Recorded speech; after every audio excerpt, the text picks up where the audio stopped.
Time આવી ગયો છે। ઓલ ઓવર ગુજરાતમાંથી બીજેપીને વોટ નહીં। વર્ષ 2024ની લોકસભાની ચૂંટણી તમને યાદ જ હશે, કારણ કે જે રીતે ભારતીય જનતા પાર્ટીએ પરસોત્તમ રૂપાલાને ટિકિટ આપી રાજકોટ બેઠક પરથી, અને બીજી બાજુ ક્ષત્રિય સમાજ જે છે તે ઉગ્ર વિરોધમાં જોવા મળ્યો હતો।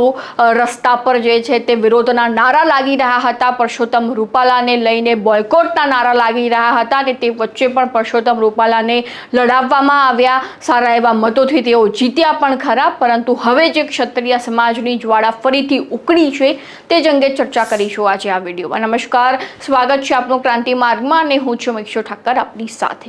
સ્થાનિક સ્વરાજ્યની ચૂંટણી જેવી રીતે નજીક આવી રહી છે, સમય જેવી રીતે નજીક આવી રહ્યો છે, તેવી જ રીતે જે ગાયબ થયેલા, બેસી ગયેલા જે નેતાઓ છે તે સામે આવતા હોય છે। આપણે તેમના વિડીયો સોશિયલ મીડિયામાં પણ જોતા હોઈએ છીએ, અને તે વચ્ચે જો ક્ષત્રિય સમાજના આગેવાન પદ્મિનીબા વાડાની જો વાત કરવામાં આવે તો પાછા તેઓ સ્ક્રીન પર આવ્યા છે, જેમાં પદ્મિનીબા વાડા ફરીથી જે છે તે ઉગ્ર વિરોધ ભારતીય જનતા પાર્ટીને લઈને કરવામાં આવ્યો છે કે ભાઈ ભારતીય જનતા પાર્ટી નો જે વિરોધ છે આપણે ભૂલવાનો નથી, તે રીતના નિવેદનો પદ્મિનીબા વાડા આપી રહ્યા છે। તો એકવાર તેમની પાસેથી સાંભળી લઈએ કે પદ્મિનીબા વાડા શું કહી રહ્યા છે।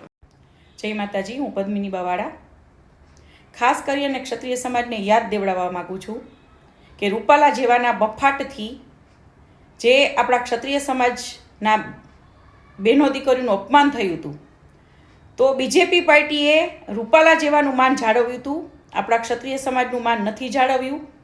તો એ ટાઈમ આવી ગયો છે। ઓલ ઓવર ગુજરાતમાંથી બીજેપીને વોટ નહીં, એ ખાસ અમારી ક્ષત્રિયાણીઓની બહેનો દીકરીઓની અપીલ છે। અને આના માટે ઓલ ઓવર ગુજરાતમાં અમે બહેનો દીકરીઓ ભ્રમણ કરશું અને અપીલ કરશું કે બીજેપીને વોટ નહીં।